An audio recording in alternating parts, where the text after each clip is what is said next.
Cet hiver-là, alors que la neige recouvrait Helena, ma femme et moi faisions nos valises pour la réunion de Thanksgiving dans le vaste manoir de mes parents à Bosemont lorsque mon téléphone a soudainement vibré. C'était un message d'un numéro inconnu, porteur d'un avertissement brutal, ne rentre pas à la maison cette année. J'ai cru à une farce jusqu'à ce que j'apprenne que Kaz, mon jeune frère, venait d'être libéré de prison et se trouvait chez nos parents. Cet après-midi-là, j'ai décidé de rentrer seul. Alors que mes pneus franchissaient les immenses portes en fer, le manoir se profilait à travers la brume neigeuse, ses lumières dorées projetant une lueur étrange et glaçante. Et quelques minutes plus tard, j'ai été stupéfait de réaliser que l'avertissement n'était pas du tout une blague. Bonjour, je m'appelle Jonas Hay. J'ai 34 ans et je vis à Helena, la capitale du Montana, où les montagnes enneigées se dressent en silence comme des géants mélancoliques. De l'extérieur, ma vie peut sembler parfaite. Une petite maison confortable, une femme douce nommée Nathalie, et notre petite fille, Ella, la lumière de ma vie. Mais si vous vous êtes déjà tenu dans un champ de neige immaculé, vous le sauriez. La surface lisse cache souvent de profondes fissures en dessous. Et mon histoire, elle commence avec ces fissures. Je dirige une petite entreprise de construction à Helena. Ce n'est pas une grande entreprise, mais c'est suffisant pour offrir à ma famille une vie stable. Chaque matin, je me réveille, je prépare du café dans notre cuisine en chêne, j'écoute Nathalie fredonner une vieille chanson, et j'entends Ella jacasser à propos du dessin coloré qu'elle a fait. Ce sont les moments que je chéris le plus, ceux qui me font sentir que ma vie a un sens. Mais parfois, au milieu du rire d'Ella ou des regards tendres de Nathalie, je sens un vide s'insinuer dans ma poitrine, un petit creux froid que je n'ai jamais osé affronter de front. J'ai grandi à Bosemont, à quelques heures de route d'Helena, dans une famille que les gens appelaient l'aristocratie du Nord. Le nom Hay avait du poids, respecté mais distant. Mon père, Charles Hay, était le fondateur de Hay Holdings, l'un des plus grands conglomérats immobiliers du Montana. Il était l'incarnation du pouvoir, un homme grand à la voix de pierre, toujours vêtu de costume noir, ne trahissant jamais d'émotion. Ma mère, Lorraine, était l'incarnation de l'élégance, les cheveux parfaitement épinglés, les robes impeccables, mais ses yeux étaient aussi froids que les murs de pierre de notre manoir de Bridge. Ensemble, ils formaient un couple redoutable, gérant tout comme une machine. L'entreprise, la famille, même leurs propres enfants. Le manoir de Bridge, où j'ai grandi, était une structure magnifique. Des murs de pierre grise, de hautes fenêtres en verre et des jardins impeccablement entretenus. Mais en entrant, on sentait le froid. Pas le froid de l'air du Montana, mais le froid d'une maison dépourvue de chaleur. Tout devait être parfait. De la façon dont mon jeune frère, Kazin, et moi nous habillions et parlions, à la façon dont nous sourions aux invités de marque. La réputation est tout, disait mon père, et ma mère hochait la tête comme si c'était la seule vérité qui comptait. Kazin, mon frère, de 5 ans mon cadet, était une tempête. Si j'étais le fils obéissant, m'efforçant toujours de plaire à nos parents, Kazin était un feu ardent, refusant d'être dompté. Il était impulsif, défiant, et cherchait toujours à enfreindre les règles que nos parents imposaient. Je me souviens de nos jours d'enfance où j'étais assis au bureau avec des piles de livres pendant que Kaz se faufilait pour grimper sur les collines derrière la maison ou partait sur un vélo volé. « Jonas, tu es toujours comme un robot », riait-il, ses yeux pétillants de malice. Mais je savais au fond de moi qu'il portait une douleur. La douleur d'un enfant élevé dans une maison où l'amour était remplacé par des attentes. Nos parents étaient rarement à la maison. Ils étaient absorbés par les réunions, les fêtes somptueuses et les projets d'expansion de leur empire. Kazin et moi nous débrouillions seuls, chacun à notre manière. J'ai choisi la conformité, m'efforçant d'être le fils modèle qu'il voulait, fréquentant des écoles prestigieuses, obtenant mon diplôme avec mention et entrant dans le monde des affaires. Kaz s'est rebellé. Il a abandonné l'école, s'est empêtré dans des investissements risqués et des affaires louches, et a finalement sombré dans les dettes. « Jonas, tu dois donner l'exemple à ton frère », disait mon père, sa voix lourde de commandement. Je hochais la tête, mais chaque fois que je regardais dans les yeux de Kazin, je le voyais s'éloigner de plus en plus, comme un navire sans ancre. Le fossé entre nous s'est creusé au fil des ans. Kazin s'est toujours senti comparé, étiqueté comme le fils indigne à côté de l'héritier parfait que j'étais. Une fois, lors d'un rare dîner de famille, il a frappé la table et a grogné « Il n'est que ta marionnette, mais je suis l'avenir de la famille Hay ». Ma mère a simplement siroté son vin tandis que mon père le fixait d'un regard glacial. « Non, Kazin, tu n'es qu'une déception. » Puis, quand j'avais 29 ans, tout s'est effondré. Kaz a été arrêté pour fraude financière, détournement de fonds de l'entreprise pour laquelle il travaillait. Le scandale a secoué Bosemans. La presse l'a qualifié de « traître de la famille Aïe » et mes parents l'ont vu comme une tâche indélébile. Cette maison n'a plus de fils comme ça, a déclaré mon père, sa voix inébranlable. J'ai engagé le meilleur avocat que j'ai pu, essayant d'aider Kazin, mais il a refusé de me voir. Lors de notre dernier appel à travers la vitre de la prison, il a seulement dit « Rentre chez toi, Jonas. Ne perds pas ton temps. » Puis il a coupé tout contact. Après cela, j'ai quitté Bosemans. Je ne pouvais plus supporter l'atmosphère étouffante de Bridger Ridge, les regards critiques de l'élite, ou les souvenirs d'une famille qui n'en était jamais vraiment une. J'ai déménagé à Helena, j'ai rencontré Nathalie, et j'ai construit une nouvelle vie. Nathalie était une lumière dans mes ténèbres. Elle savait toujours comment me faire rire et ne fouinait jamais trop dans mon passé. La naissance d'Isa m'a apporté une joie que je ne pensais jamais mériter. J'ai essayé d'enterrer tout ce qui était lié à la famille Aïe, mais parfois, lors de longues nuits où la neige tombait à l'extérieur de la fenêtre, je rêvais encore de ce manoir. Silencieux, froid, comme une bête endormie.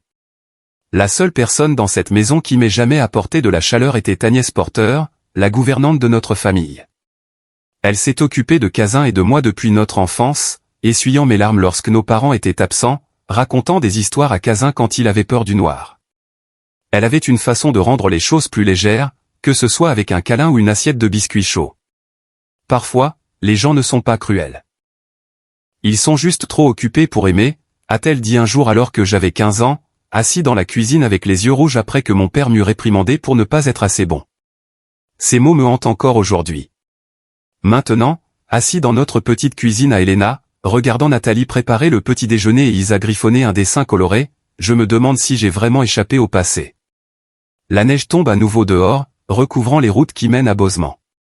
Au fond de moi, je sais qu'une partie de moi est toujours piégée à Bridger Ridge, là où tout a commencé et où je crains que tout ne se termine. Aujourd'hui est un jour ordinaire, mais quelque chose dans l'air est troublant. C'est peut-être parce que Thanksgiving approche. Et comme toujours, mes parents appelleront, insistant pour que je retourne à Bosemans, à ce manoir, pour le dîner de famille.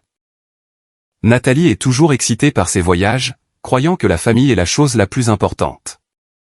Mais chaque fois que je pense à franchir les portes en fer de Bridger Ridge, ma poitrine se serre. Je ne lui ai pas dit, mais chaque pas vers cette maison est un pas en arrière dans le passé, dans des souvenirs que je veux oublier. Je me lève, tenant mon café maintenant froid, regardant par la fenêtre. La neige tombe plus fort, comme si elle essayait de cacher quelque chose. Nathalie m'entoure la taille de ses bras, chuchotant « Ça va ?» Je souris, hoche la tête, mais à l'intérieur, je sais que je ne vais pas bien. Une tempête arrive, non seulement dehors, mais en moi, et j'ai peur que lorsqu'elle frappera, cette image parfaite ne se brise.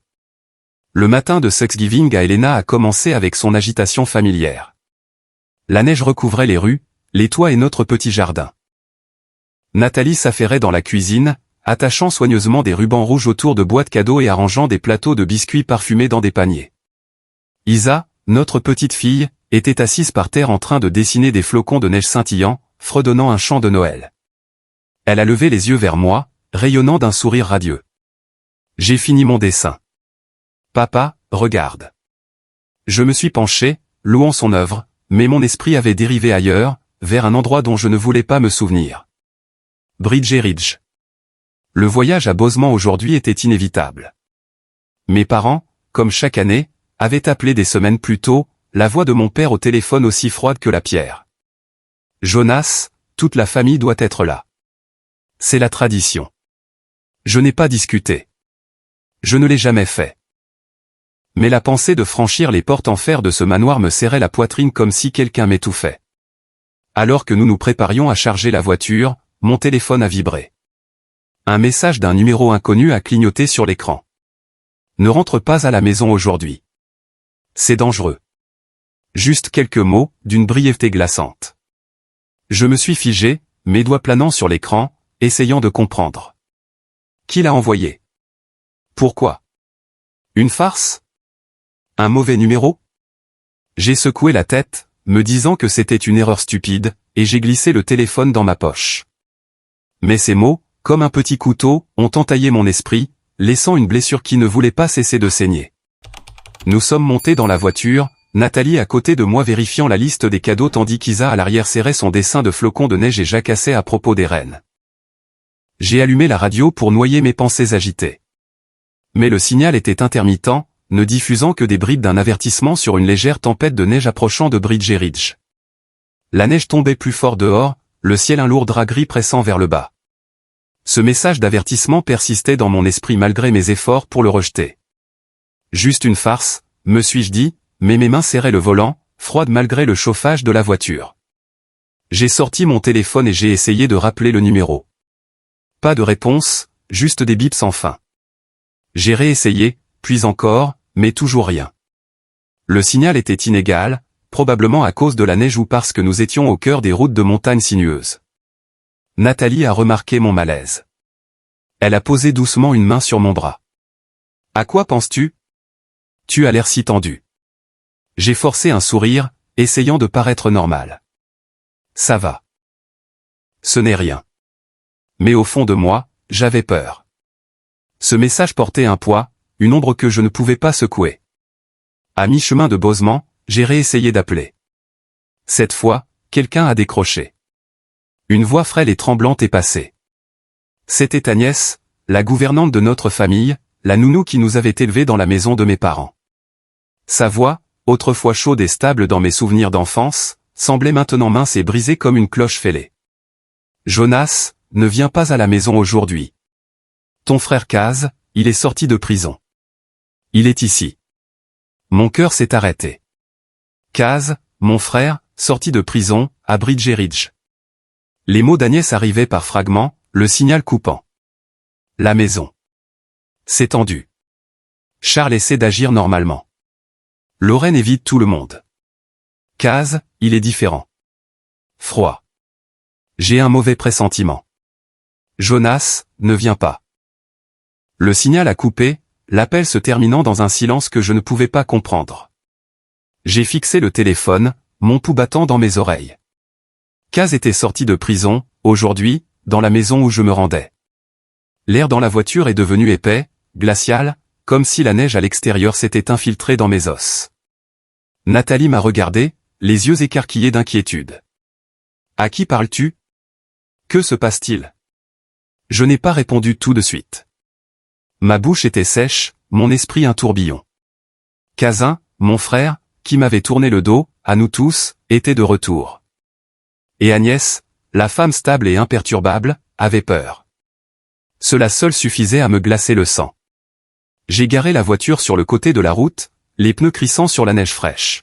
« Je dois vous emmener, toi et Ella, chez tes parents à Big Sky, » ai-je dit, ma voix plus tendue que je ne le voulais. « J'irai seul à Bridge Ridge. » Le visage de Nathalie a pâli. « Jonas, que se passe-t-il ? Tu me fais peur. » Ella a levé les yeux de son dessin à l'arrière, son petit visage empreint de confusion. J'ai forcé un sourire fragile comme du verre brisé. « C'est bon, ma chérie. Juste un changement de programme. » Mais ce n'était pas bon. Kaz était là. Quelque chose n'allait pas, et je fonçais droit dans cette incertitude. J'ai tourné la voiture vers Big Sky, la route devenant floue sous une épaisse neige. Nathalie n'a pas posé plus de questions, mais son silence était lourd, sa main reposant sur la mienne comme pour me retenir. Je les ai déposés chez ses parents, promettant d'expliquer plus tard. Nathalie m'a serré fort dans ses bras avant que je ne parte. « Fais attention, mon amour », a-t-elle murmuré. J'ai hoché la tête, incapable de parler au-delà de la boule dans ma gorge. J'ai conduit seul jusqu'à Bosemont, le monde se rétrécissant au faisceau de mes phares coupant à travers la neige. L'air dans la voiture était froid malgré le chauffage. Plus je me rapprochais de Bridge Ridge, plus le nœud dans ma poitrine se serrait. La radio a hurlé un autre avertissement de tempête de neige, mais ce n'était rien comparé à la tempête en moi. La voix d'Agnès, sa peur, résonnait dans mes oreilles, plus fort que le vent hurlant à l'extérieur. La route serpentait à travers les montagnes, chaque borne kilométrique comme un compte à rebours.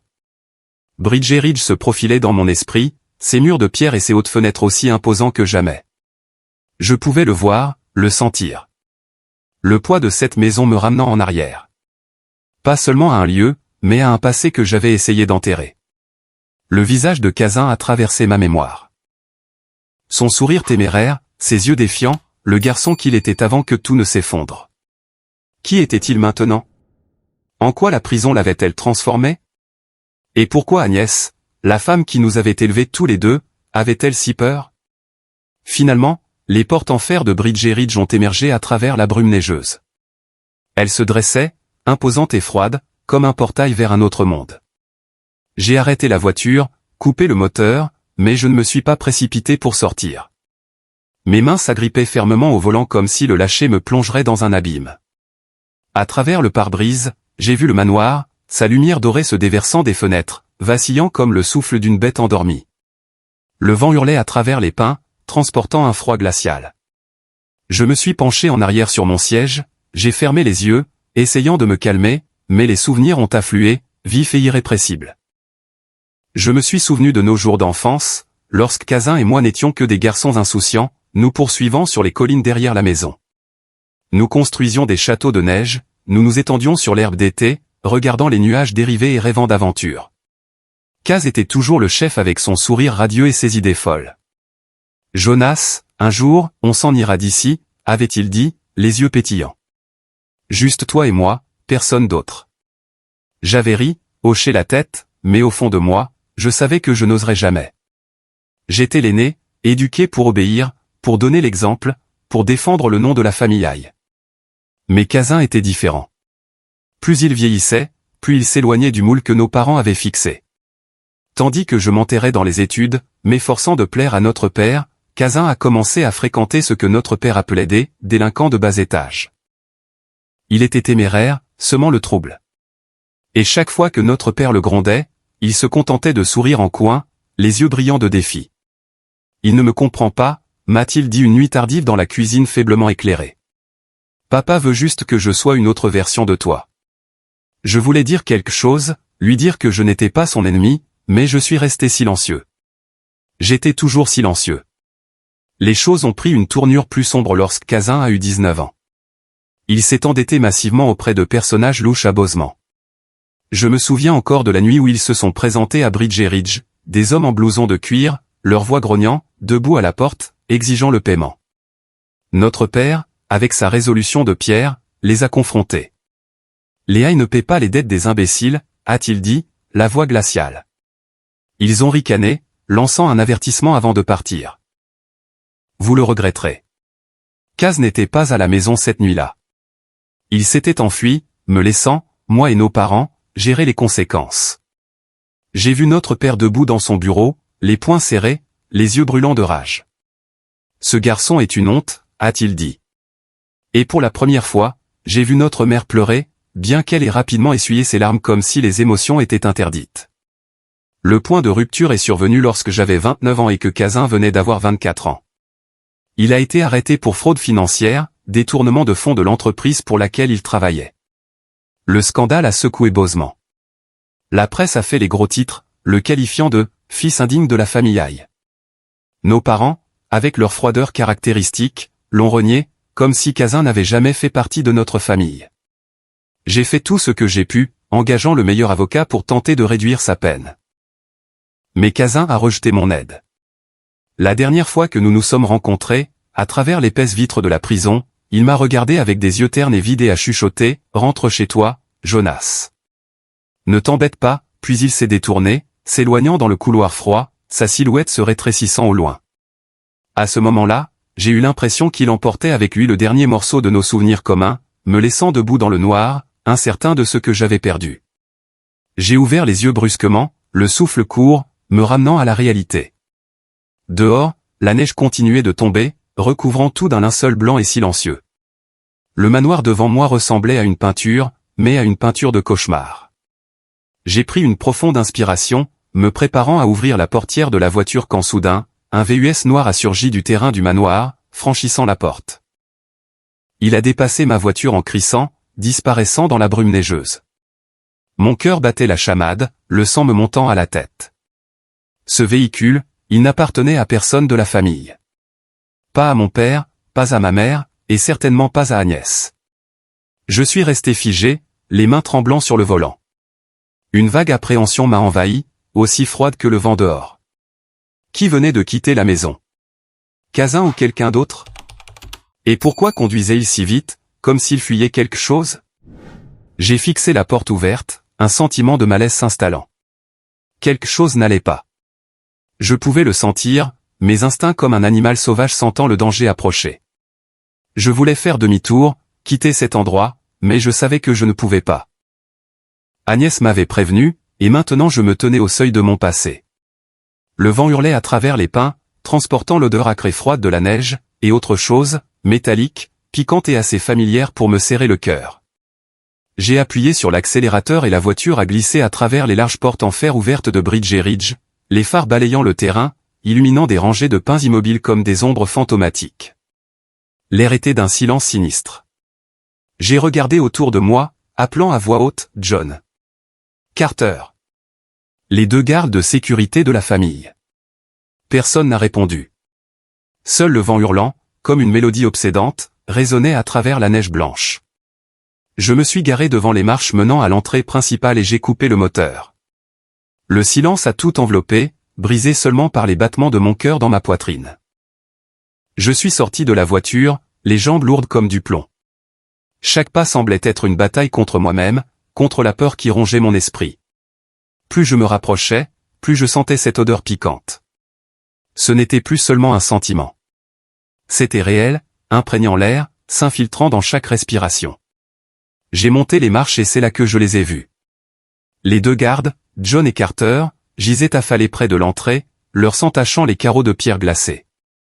Leurs armes étaient éparpillées comme s'ils n'avaient pas eu le temps de les utiliser. Les yeux de John fixaient le vide tandis que Carter gisait face contre terre, une mare de sang s'étendant sous lui. J'ai reculé, le souffle court, ma main tremblante effleurant la porte. Papa. Maman. Agnès, ai-je murmuré comme si appeler leur nom pouvait rendre tout normal à nouveau. Mais je savais que plus rien n'était normal ici. J'ai poussé la lourde porte d'entrée en bois, qui a grincé de manière inquiétante. À l'intérieur, le hall principal était sombre, éclairé seulement par une faible lueur provenant de la salle à manger, faible comme une bougie sur le point de vaciller. Je suis entré et la scène qui s'offrait à moi m'a laissé figé.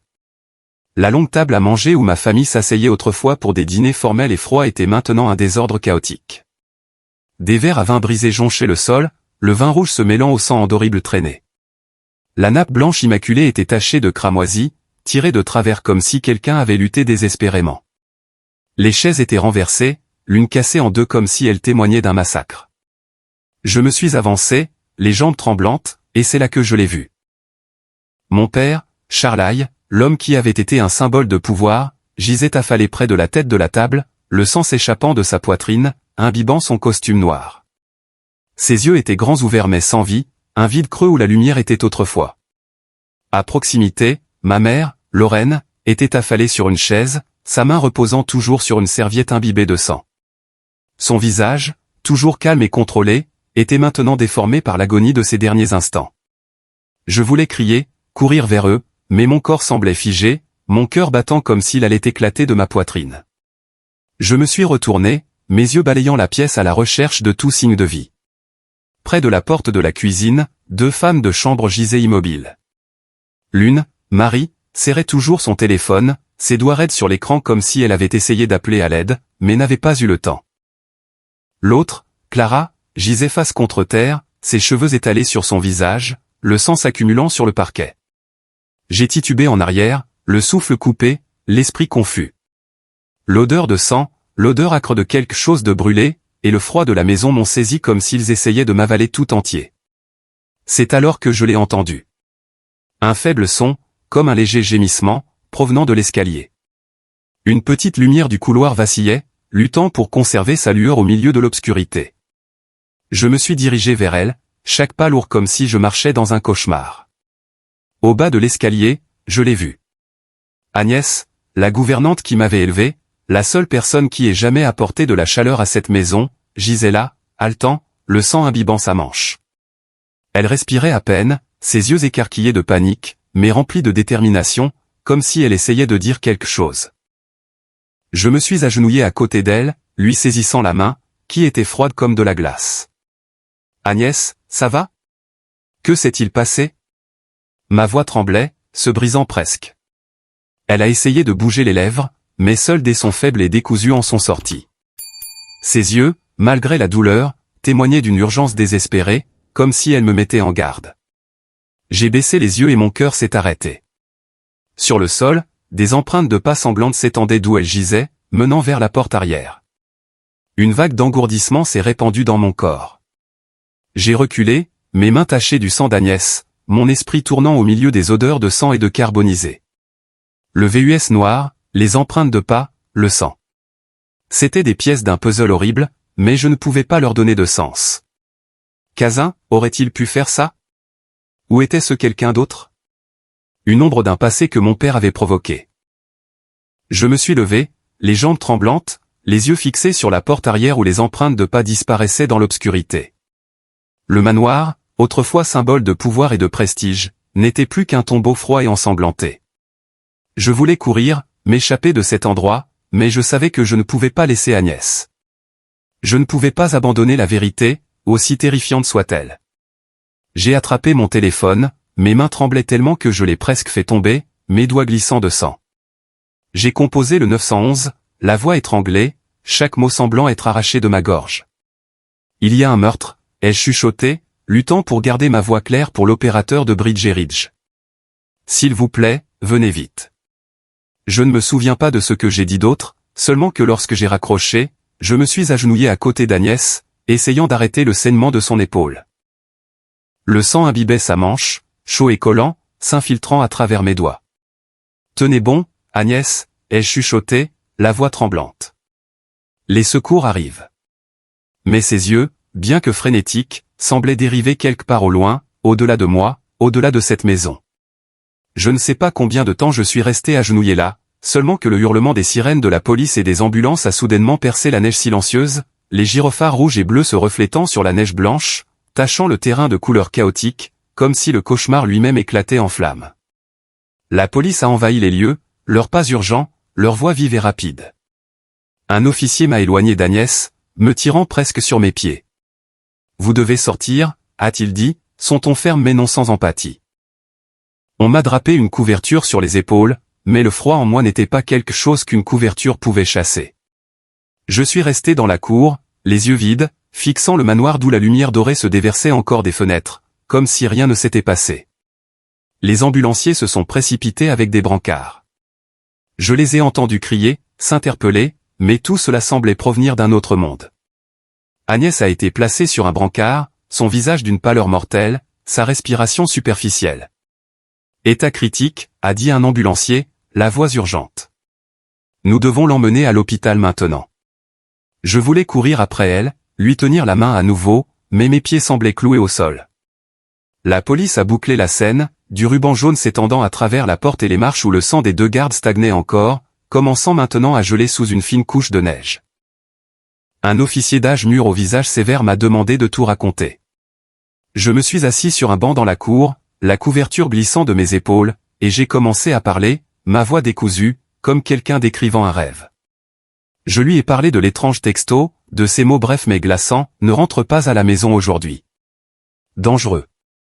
Je lui ai parlé de l'appel d'Agnès, de sa voix tremblante à travers le signal intermittent, me mettant en garde contre Cazin, contre l'atmosphère tendue dans la maison. Et je lui ai parlé du VUS noir qui a franchi la porte à toute vitesse et a disparu dans la neige comme un fantôme. L'officier prenait des notes, ses yeux vifs, ne manquant aucun détail. Mais j'ai senti son regard, comme s'il m'évaluait, comme si je faisais partie de cet horrible puzzle. Les équipes de la police scientifique sont arrivées, apportant avec elles l'odeur de produits chimiques et le professionnalisme détaché de ceux habitués à la mort. Ils ont examiné la scène avec des pas prudents, leur voix basse, comme s'ils hésitaient à déranger les esprits qui rôdaient. L'un s'est tourné vers l'officier et a dit, 6 victimes. Toutes décédées, sauf la femme âgée. Elle a été emmenée aux urgences. 6 victimes. Mon père, Charlaille, l'homme qui ne s'est jamais incliné. Ma mère, Lorraine, avec sa façade toujours parfaite. Les deux gardes, John et Carter, des visages que je connaissais depuis l'enfance. Et les deux femmes de chambre, Marie et Clara, des innocentes prises dans cette tempête. Je voulais crier, demander pourquoi, mais ma bouche était sèche, ne parvenant qu'à un faible gémissement. La police a commencé à fouiller la scène, et ce qu'ils ont trouvé a arrêté mon cœur. Un jeune officier aux cheveux courts et aux yeux perçants s'est approché, tenant un sac de preuves en plastique. À l'intérieur, un pistolet scintillait sous la lampe de poche et un bracelet en métal, le cadeau que j'avais offert à Kaz pour son 18e anniversaire. Je me suis souvenu de ce jour, de la façon dont il avait ri, l'avait glissé à son poignet et avait dit « Tu sais vraiment comment choisir un cadeau, Jonas ». Maintenant, ce bracelet reposait dans le sac en plastique, maculé de sang, comme une accusation. Ce pistolet, a dit le jeune officier, sa voix égale mais aiguë, a un numéro de série enregistré au nom de Kazai. Nous le vérifierons dans le système. Savez-vous quelque chose à ce sujet? Je me suis figé comme si on m'avait donné un coup de poing dans la poitrine. Kaz. Son nom a frappé comme une lame. Non, ai-je chuchoté, la voix tremblante. Ce ne peut pas être Kaz. Il n'aurait pas pu faire ça. Mais mes mots étaient faibles, comme si j'essayais de me convaincre plus que quiconque. L'officier m'a regardé en silence, mais ses yeux disaient tout. Il ne me croyait pas dehors, la neige continuait de tomber, lentement, recouvrant les traces de pneus du VUS noir. Les traces avaient presque disparu maintenant, comme si elles n'avaient jamais existé. Mon esprit était un tourbillon. Kazin, le bracelet, le pistolet, les empreintes de pas sanglantes. Tout pointait vers lui, mais je ne voulais pas le croire. Je ne pouvais pas supporter de le croire. J'ai pensé à Kaz, le petit frère qui courait autrefois après moi sur les collines, riant si fort que cela résonnait dans le jardin. Il était tombé, avait fait des erreurs, mais un meurtre, tué notre famille. J'ai secoué la tête, des larmes chaudes roulant sur mes joues, gelant dans l'air froid. Ce n'est pas lui, ai-je chuchoté, mais ma voix s'est perdue, emportée par le vent. Chaque preuve criait le contraire, et la dernière parcelle de foi que j'avais, que Kazin, malgré ses défauts, était toujours mon frère, se dissolvait sous la neige. J'ai quitté la cour du manoir en titubant, les jambes lourdes comme du plomb, et je suis monté dans la voiture. La police bouclait encore la scène, leurs gyrophares rouges et bleus clignotant comme des yeux sans âme. J'ai conduit directement à l'hôpital mémorial de Bosemont, l'esprit vide, poussé seulement par le besoin d'être avec Agnès. Elle était la dernière qui restait, la gardienne finale des souvenirs brisés de ma famille. La route vers l'hôpital était recouverte de neige, mais je m'en fichais. Ma tête était vide, remplie seulement de l'image d'Agnès gisant là, le sang imbibant sa manche, ses yeux frénétiques essayant de me dire quelque chose. L'hôpital se profilait à travers la neige, sa froide lumière blanche se déversant de l'entrée principale comme une invitation réticente. Je suis entré, mes vêtements encore tachés du sang d'Agnès, mes mains tremblant alors que je demandais à une infirmière son état. Elle est en chirurgie, a dit une jeune infirmière, sa voix douce mais incapable de masquer la gravité. Elle est dans un état critique. Ses chances ne sont pas élevées. Ces mots ont frappé comme un couteau me coupant la poitrine. J'ai hoché la tête, incapable de parler, et je me suis affalé sur une chaise en plastique froide dans le couloir. Mes yeux étaient cernés, mon esprit confus par les images horribles de Bridget Ridge. Je suis resté assis là, heure après heure, regardant l'horloge murale avancer. Chaque seconde s'étirant en un siècle. Vers l'aube, les portes du bloc opératoire se sont ouvertes. Un médecin, le visage las mais calme, s'est approché. Elle a passé le plus dur, a-t-il dit, sa voix stable mais portant une lueur d'espoir. Mais elle a besoin d'une surveillance intensive. Elle est très faible. J'ai baissé la tête, des larmes tombant silencieusement sur le sol. Je ne savais pas si je pleurais de soulagement ou de la douleur qui écrasait encore mon cœur. Merci, ai-je chuchoté, la voix étranglée. Le médecin a hoché la tête et s'est éloigné, me laissant avec le lourd silence du couloir de l'hôpital. Je suis resté à l'hôpital mémorial de Bosemont toute la journée, où Agnès luttait pour sa vie minute par minute. Cet après-midi-là, alors que la lumière du soleil s'estompait sur les montagnes à l'extérieur de la fenêtre, mon téléphone a vibré. C'était Nathalie. Sa voix est passée, douce mais empreinte d'inquiétude, comme si elle sentait l'obscurité qui s'accrochait à moi sans savoir ce qui s'était passé. « Jonas, ça va ? Que se passe-t-il à Bosemont ?» a-t-elle demandé, sa voix tremblante, retenant son malaise. J'ai serré le téléphone fermement et j'ai forcé un sourire, bien qu'elle ne puisse pas le voir. « Tout va bien, mon amour, ai-je dit, en essayant de paraître calme. Juste quelques problèmes mineurs. Je dois rester quelques jours. Je savais que je mentais, mais je ne pouvais pas laisser Nathalie et Ella être entraînées dans ce cauchemar. Je ne voulais pas qu'elle sache que Kazin, mon frère, qu'elle avait rencontré dans des jours lointains et plus heureux, était devenu un meurtrier. Que toute ma famille avait été anéantie en une nuit ensanglantée. Je voulais la protéger, ne serait-ce que pour quelques jours, jusqu'à ce que je puisse rassembler la force d'affronter la vérité et de tout lui dire. Dans les jours qui ont suivi, j'ai pris la relève des infirmières pour m'occuper d'Agnès. Assis à son chevet, j'essuyais la sueur de son front, lui tenais la main frêle chaque fois qu'elle gémissait dans son sommeil. La lumière froide de la fenêtre projetait des ombres sur son visage, gravées par les années qu'elle avait endurées, la femme qui avait élevé Kazin et moi, qui essuyait nos larmes quand nos parents étaient trop occupés par la gloire et le pouvoir. Maintenant, elle était la seule qui restait, et je ne pouvais pas supporter l'idée de la perdre à nouveau. 3 jours plus tard, Agnès s'est réveillée. J'étais assis près de son lit, les yeux rouges de nuit blanche, quand elle a bougé. Ses yeux se sont ouverts, faibles mais vifs, comme si sa volonté de survivre était plus forte que la mort elle-même. « Jonas » a-t-elle murmuré, sa voix aussi fine que le vent. J'ai serré sa main, les larmes montant à nouveau. « Ça va, Agnès. Tu es en sécurité maintenant. » Mais ses yeux racontaient une autre histoire, une douleur profonde et inexprimée, pas seulement due à la blessure à son épaule. La porte s'est ouverte brusquement. 2 policiers sont entrés, apportant avec eux l'odeur froide du couloir de l'hôpital. L'un en civil tenait un carnet. L'autre avait un signe en or qui scintillait dans sa poche. « Nous devons prendre la déposition de Madame Agnès Wells », a dit doucement l'officier, son ton poli mais ferme. Je me suis levé, m'écartant, le cœur battant la chamade. Sa voix était hésitante, frêle comme une bougie vacillante, alors qu'elle racontait la nuit. Kazin était retourné à Bridge Ridge avec une bouteille de vin et une grande enveloppe. Le dîner a commencé en silence, l'air lourd comme avant une tempête. Mon père, Charles, était assis en bout de table, essayant d'agir normalement, mais ses yeux étaient froids, distants. Ma mère, Lorraine, regardait à peine Kazin, sirotant son vin et évitant son regard. Kaz est resté silencieux pendant la majeure partie du repas, mais ses yeux, a dit Agnès, étaient froids comme de la glace, pas le garçon qu'il était. Puis Kazin a parlé. Il a dit que pendant qu'il était en prison, l'avocat Harold Pritchard lui avait envoyé une copie d'un Nouveau Testament, à la demande expresse de Charles, qui le déshéritait du patrimoine familial. Pourquoi, a-t-il demandé, la voix tremblant de colère et de douleur. Mon père a répondu, froid comme la pierre.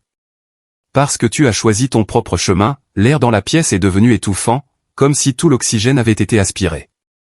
Agnès se tenait près de la porte de la cuisine, sentant la tension, mais impuissante à agir. Puis mon père a porté le coup de grâce, comme une lame tranchante. C'est fait. Kaz a craqué. Il a brisé un verre de vin, des éclats se dispersant sur la table. Agnès a entendu des coups de feu, vifs et assourdissants. Lorraine s'est jetée en avant, essayant d'intervenir, mais s'est effondrée instantanément, le sang tachant sa robe blanche. Agnès a été blessée à l'épaule, tombant dans le chaos et s'évanouissant avant de pouvoir voir ce qui s'est passé ensuite. Quand elle a repris connaissance, Kazin était parti. Elle s'est arrêtée, sa respiration s'estompant. L'officier griffonnait rapidement, ne disant rien, me jetant un bref coup d'œil, un regard lourd comme de la pierre. Ses paroles étaient un autre couteau qui s'enfonçait profondément dans mon cœur. Je suis resté assis là, lui tenant la main, l'esprit confus. Kazin, mon frère, le garçon qui partageait autrefois des rêves d'enfance avec moi, maintenant un meurtrier. Je ne voulais pas le croire, mais le récit d'Agnès correspondait à la scène, le verre brisé, le sang, et le bracelet en métal que je lui avais donné, maintenant taché de sang dans le sac de preuves de la police. La police a agi rapidement. Une chasse à l'homme a été lancée dans tout l'État. Le nom de Kazin y est apparu sur toutes les chaînes d'information, accompagné d'avertissements, armé et dangereux. Je me suis assis dans la salle d'attente de l'hôpital, regardant son visage à l'écran, décharné et les yeux creux. La presse l'a surnommé « l'héritier déshérité », transformant notre tragédie familiale en une histoire sensationnelle. J'ai éteint la télévision, incapable de le supporter, mais l'image était gravée dans mon esprit. La nuit est tombée et j'ai quitté l'hôpital, conduisant sans but à travers Bosements. Je suis passé par les vieilles rues, des endroits liés à mon enfance et à celle de Kazin. Le parc où nous jouions, le café où il séchait les cours pour retrouver des amis, la petite rivière où nous faisions des ricochets, comptant lequel allait le plus loin. Chaque endroit était un morceau de mémoire, mais maintenant il n'apportait que de la douleur. J'étais partagé entre deux émotions, vouloir qu'on l'attrape pour que justice soit faite, et redouter que, lorsqu'il le serait, je perde la dernière famille qu'il me restait. Vers l'aube, je me suis arrêté près de la rivière, maintenant gelée et saupoudrée d'une fine neige. Je suis sorti, laissant le froid m'envahir, regardant la neige tomber en silence. Si je n'étais pas parti ce jour-là, me suis-je demandé, ma voix se perdant dans le vent. Les choses auraient-elles été différentes? Si j'étais resté, si j'avais essayé de tirer Kazin des ténèbres, serait-il devenu ça? Ma famille se serait-elle brisée comme elle l'a fait maintenant? La neige est tombée, enterrant chaque réponse, me laissant avec un vide et des questions qui ne seraient jamais résolues. Une semaine après le massacre, je me suis tenu devant l'ancienne église Saint-Augustin où ont eu lieu les funérailles de mes parents. Bosemont était d'un froid glacial, la neige tombait drue, recouvrant les toits et la route menant à l'église. Le vent hurlait à travers les pins, transportant un froid glacial, comme si la nature elle-même pleurait la tragédie de la famille. Mais en moi, il n'y avait aucune lamentation, seulement un vide engourdissant, comme si toutes mes émotions avaient été drainées cette nuit horrible. L'église était bondée. La famille élargie des Haye, des visages que je n'avais vus qu'une poignée de fois dans ma vie, était assise au premier rang, la tête baissée dans une fausse solennité.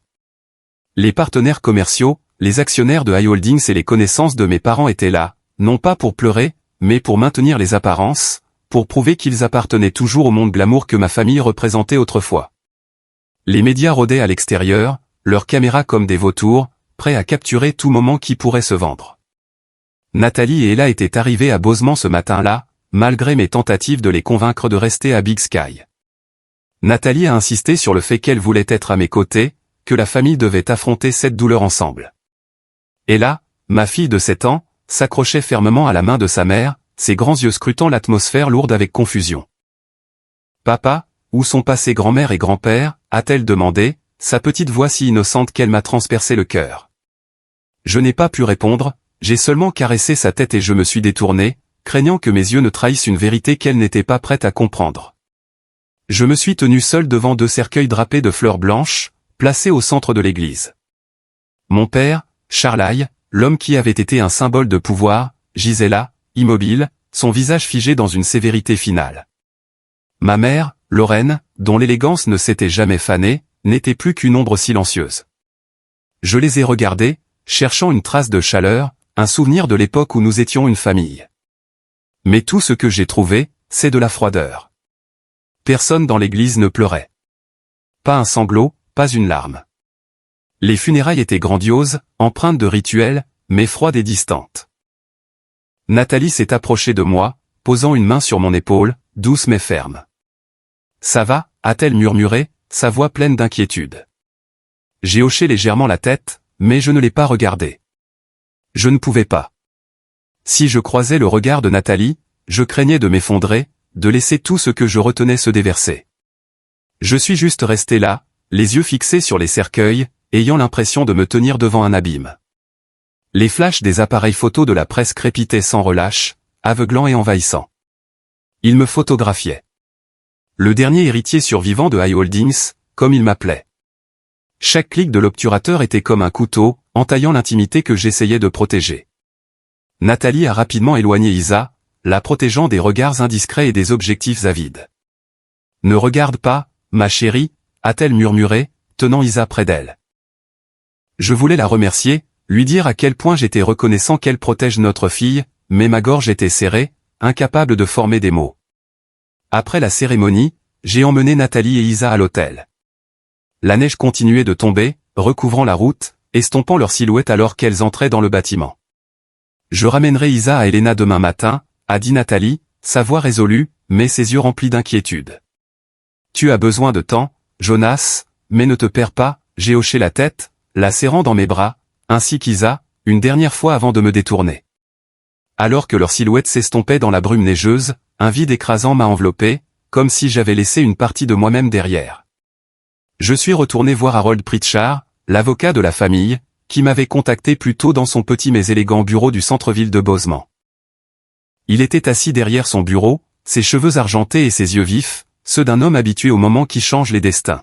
« Jonas » a-t-il dit, la voix basse. Nous devons discuter du testament. Il a produit une enveloppe scellée, son seau de cire rouge se détachant sur le papier blanc.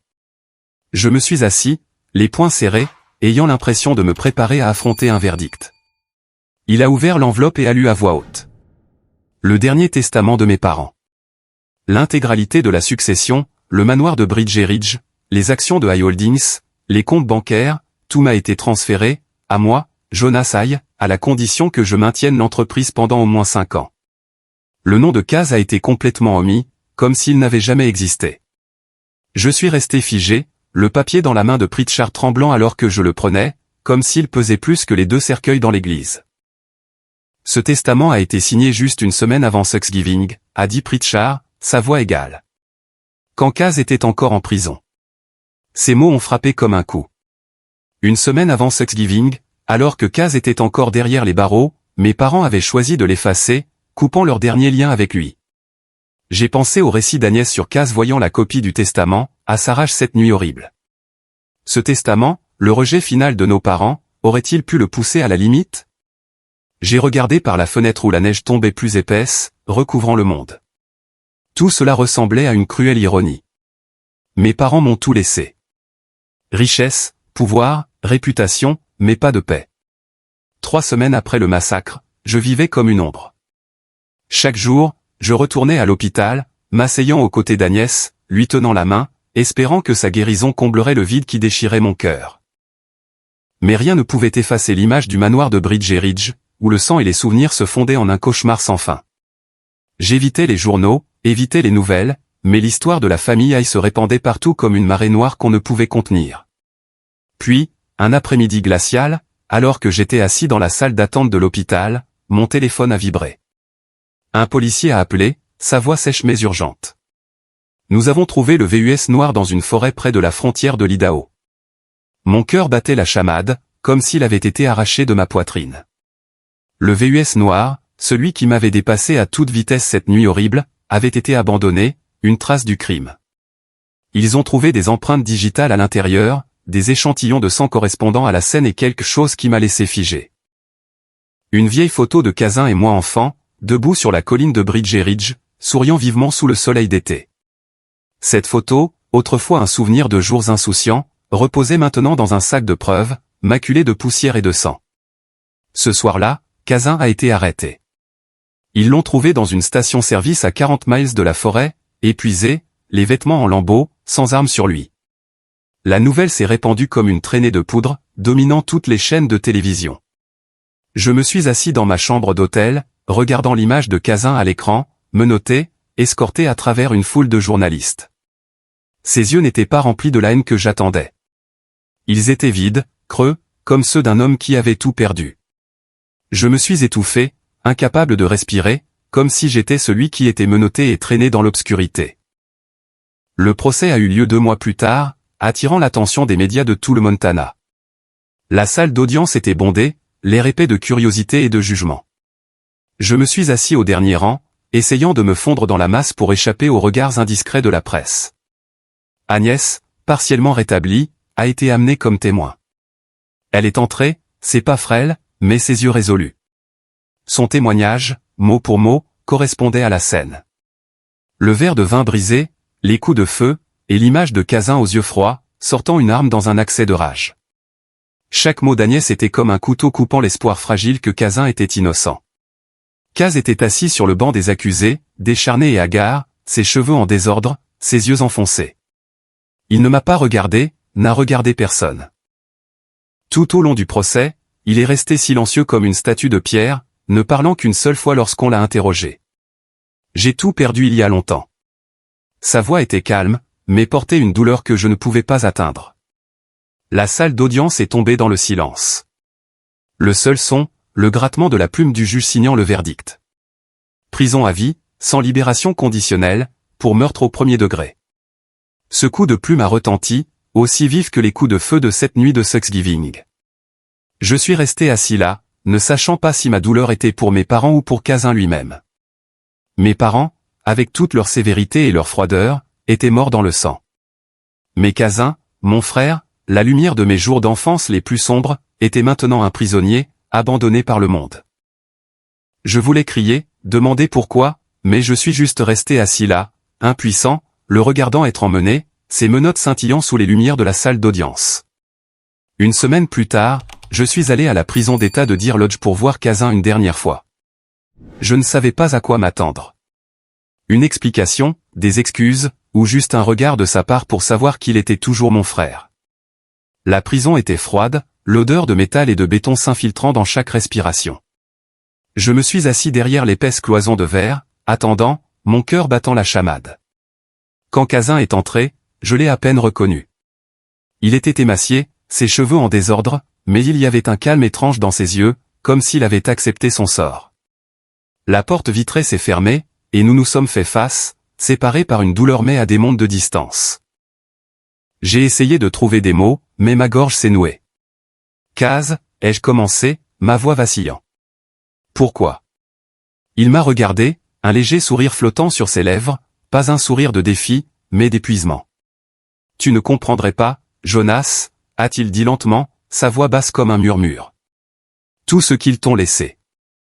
C'est ce qui les a tués. Ces mots étaient une lame, aiguë et froide. Je voulais en savoir plus, comprendre ce qu'il voulait dire, mais il m'a juste regardé, ses yeux troubles, mais contenant quelque chose d'inexprimé.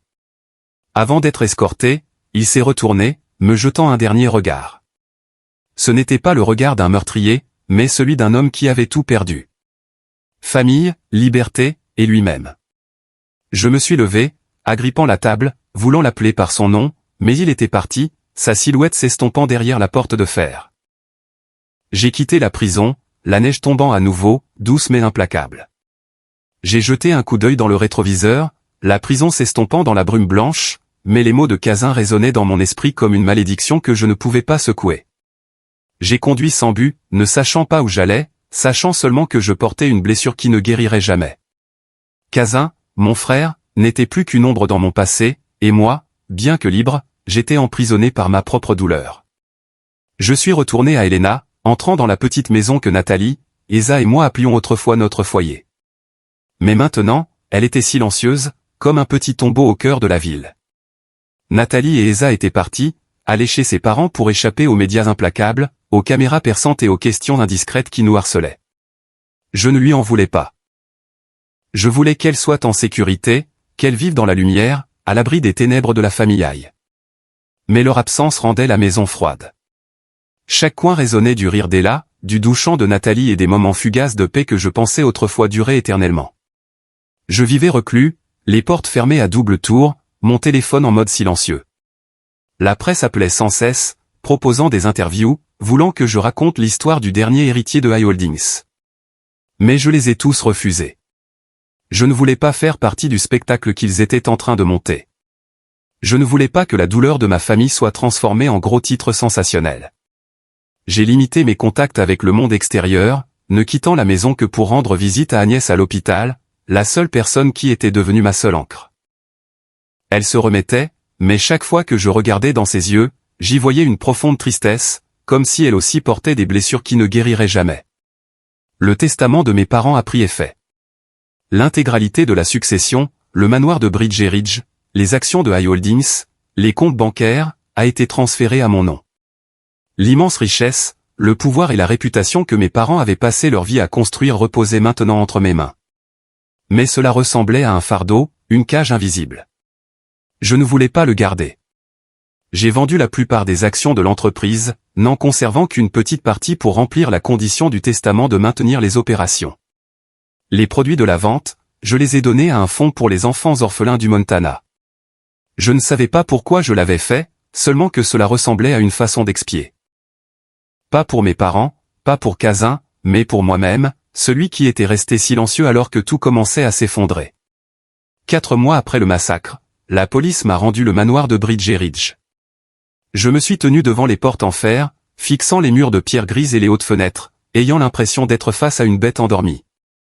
Je ne voulais pas y retourner, mais je savais que je le devais. J'ai franchi le seuil, chaque pas lourd, comme si je portais le poids du monde. La maison avait été nettoyée, le sang, les débris et les traces de mort avaient disparu. Mais l'air était encore épais de l'odeur de froid et de mémoire. J'ai traversé la salle à manger, l'épicentre de ce cauchemar. La table était maintenant impeccable, le drap neuf, mais je pouvais encore voir les taches de sang invisibles. Les chaises renversées gravées dans mon esprit. Une légère marque de balle sur le mur, petite mais nette, restait comme une cicatrice qui ne s'effacerait jamais.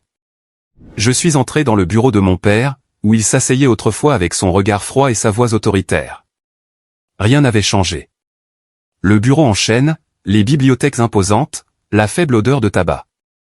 Sur le bureau, j'ai trouvé une photo encadrée face contre terre, son verre fissuré d'une longue ligne irrégulière. Je l'ai ramassée, j'ai essuyé la poussière, et mon cœur s'est serré. C'était une photo de notre famille quand Kazin et moi étions jeunes, nous tenant la main sur la colline de Bridgeridge, souriant vivement sous le soleil d'été. Le verre fissuré estompait les visages de mes parents, mais Kazin et moi restions clairs, comme si le temps ne pouvait pas nous toucher. J'ai reposé le cadre sur le bureau, sans rien dire, écoutant seulement le vent qui chuchotait à travers la fenêtre, son silence me glaçant. Jour après jour, j'ai nettoyé le manoir, non pas pour effacer le passé, mais pour l'accepter. J'ai tout laissé tel quel.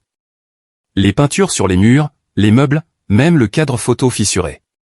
Je ne voulais pas oublier, car oublier signifierait nier ce qui s'est passé. Nier Kazin, mes parents, et même moi-même. Pendant les longues nuits, je me suis assis dans le bureau de mon père, lisant ses vieux journaux. Ses mots étaient résolus, débordant d'ambition. Mais entre les lignes, j'ai trouvé des vides. Des moments où il n'a jamais parlé d'amour, de famille, des choses que Kazin et moi avions désirées. J'ai réalisé que notre famille ne s'est pas effondrée à cause d'une nuit horrible, mais à cause des distances que nous n'avons jamais comblées. Un matin, je me suis tenu sur le porche du manoir, regardant la neige tomber sur le jardin. Le vent était froid, mais pour la première fois depuis des années, je n'ai ressenti aucune peur. J'ai regardé le flocon de neige, doux et silencieux, et un calme étrange m'a envahi. Bridgeridge, avec tous ses souvenirs douloureux, n'était plus un monstre. C'était juste une maison où j'ai grandi, où j'ai aimé, et où j'ai tout perdu. Je n'avais plus peur d'affronter le passé parce que je savais, aussi douloureux soit-il, qu'il avait façonné qui je suis aujourd'hui. Le temps a passé et je suis retourné à Helena, où les routes enneigées et les montagnes silencieuses semblaient comprendre mon cœur. Notre petite maison était de nouveau remplie du rire d'Ella et du doux fredonnement de Nathalie.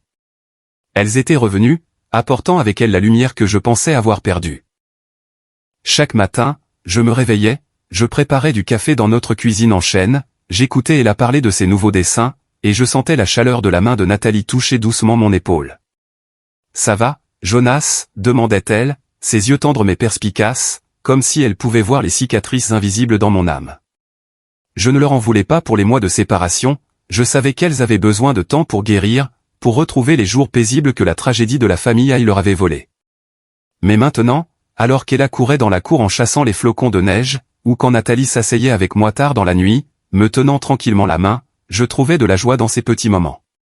C'étaient comme de minuscules bougies, suffisantes pour dissiper l'obscurité laissée par le passé. Bien que la douleur persiste, un pouls silencieux dans ma poitrine, j'ai appris à vivre avec, la laissant se mêler à l'amour et à la compassion de ma femme et de ma fille. Elles étaient mon ancre, la raison pour laquelle je continuais d'avancer malgré le froid persistant de Bridgeridge. Je rendais régulièrement visite à Agnès à la maison de retraite où elle se remettait jour après jour. Elle était plus faible maintenant, ses cheveux blancs argentés, sa voix frêle, mais ses yeux brillaient toujours de la résilience que j'avais toujours admirée. Je lui apportais des fleurs fraîches ou une assiette des biscuits qu'elle cuisinait pour Kazin et moi quand nous étions enfants. « Tu es toujours mon garçon, Jonas », disait-elle, un léger sourire sur ses lèvres. Je lui tenais la main, sentant la chaleur fragile de ses doigts fins, et je réalisais qu'elle était la dernière famille qu'il me restait, non pas par le sang, mais par l'amour qu'elle m'avait donné pendant toutes ces années. Le manoir de Bridgeridge, je l'ai gardé comme un mémorial. Je n'y ai pas vécu. Je ne pouvais pas y vivre. Mais je ne l'ai pas vendu non plus. Il se dressait silencieusement sur la colline, ses murs de pierre grise et ses hautes fenêtres, un témoignage du passé. Je l'ai laissé là, un rappel que ce qui s'est passé ne peut pas être effacé. Mais cela ne peut pas non plus me définir. J'ai commencé à regarder en arrière sur la tragédie de ma famille, non pas avec ressentiment ou douleur, mais avec une nouvelle compréhension. Cela n'a pas commencé avec le crime de Kazin, ni avec cette nuit de Thanksgiving. Cela a commencé avec des silences, avec les moments où nous ne parlions pas, n'écoutions pas, ne comprenions pas. Mes parents, avec toute leur gloire et leur pouvoir, ont bâti un empire, mais ont oublié de construire une famille. Kaz, avec sa rébellion et sa douleur, a essayé de crier pour que quelqu'un l'entende, mais aucun de nous ne s'est arrêté pour l'écouter. Et moi, le grand frère silencieux, j'ai laissé ces distances grandir jusqu'à ce qu'elles nous consument tous. J'ai réalisé que la gloire et la richesse ne pouvaient pas sauver une famille qui avait perdu l'amour. iHoldings, avec toute sa grandeur, n'était qu'une coquille vide, incapable de combler les vides dans nos cœurs. J'ai regardé le testament, l'argent et les actions que mes parents avaient laissés derrière eux, et j'ai vu qu'ils ne signifiaient rien sans quelqu'un avec qui les partager. J'ai commencé à apprendre le pardon, non seulement pour Kazin, qui a causé la tragédie, non seulement pour mes parents, qui nous ont poussés dans les ténèbres, mais pour moi-même, qui était resté silencieux trop longtemps. Un jour, je me suis assis et j'ai commencé à écrire. Non pas pour justifier, non pas pour me vanter, mais pour raconter notre histoire. La mienne, celle de Kazin, celle de la famille Aïe. J'ai écrit sur les jours à Bridge Ridge, les sourires et les larmes, les erreurs et les choses que nous n'avons jamais pu réparer. J'ai écrit pour avertir, pour exhorter ceux qui poursuivent la gloire à faire une pause et à regarder les êtres chers à leur côté avant qu'il ne soit trop tard. Ce mémoire n'était pas une explication, mais un rappel que la famille n'est pas l'argent ou le prestige, mais les moments que nous partageons, aussi petits soient-ils. J'ai commencé à m'impliquer dans la communauté, à parler aux jeunes à risque, des jeunes qui vacillaient au bord de la lumière et des ténèbres comme Kazin l'avait fait autrefois. J'ai partagé l'histoire de mon frère, non pas pour juger, mais pour leur montrer où ce chemin mène. J'ai regardé dans leurs yeux, pleins de colère, de peur et d'espoir, et j'ai vu Kazin en eux. Je n'ai pas pu sauver mon frère, mais j'espérais empêcher quelqu'un d'autre de suivre ses traces. La douleur n'a jamais disparu. Elle persistait, une cicatrice sur ma poitrine, douloureuse chaque fois que je pensais à Kazin, à mes parents, ou à ceux qui avaient été perdus. Mais j'ai appris à vivre avec, sans la laisser me consumer. J'ai appris à me lever chaque jour, à sortir, et à trouver un sens dans les petites choses. Le sourire d'Isa, les conseils de Nathalie, la main d'Agnès dans la mienne. Elle m'a dit un jour, lors d'un après-midi tranquille à la maison de retraite, chaque personne laisse 2 héritages, Jonas. L'un dans un coffre-fort et l'autre dans le cœur des autres. J'ai choisi le second. Enfin, un matin tôt, je me suis tenu devant notre petite maison à Helena, regardant la neige tomber sur le toit. Les flocons se posaient doucement, recouvrant le monde comme pour apaiser chaque blessure. J'ai réalisé que le bonheur ne vient pas d'être pardonné, mais de savoir comment pardonner, même à ceux qui m'ont le plus blessé.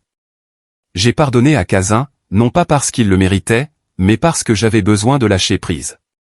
J'ai pardonné à mes parents parce qu'eux aussi, bien que froids, n'étaient que des humains avec leurs propres erreurs. Et je me suis pardonné à moi-même de ne pas avoir été assez fort pour arrêter la tragédie. Je me suis tenu dans la lumière du matin, les poings serrés, les yeux calmes. Le vent froid a soufflé, mais je n'ai pas frissonné. La tempête en moi s'était arrêtée. Le cycle de la douleur s'est enfin refermé. Je savais qu'il y aurait encore des jours difficiles à venir, mais je savais aussi que j'étais prêt, non pas à oublier, mais à continuer à vivre avec tout ce que le passé m'avait appris.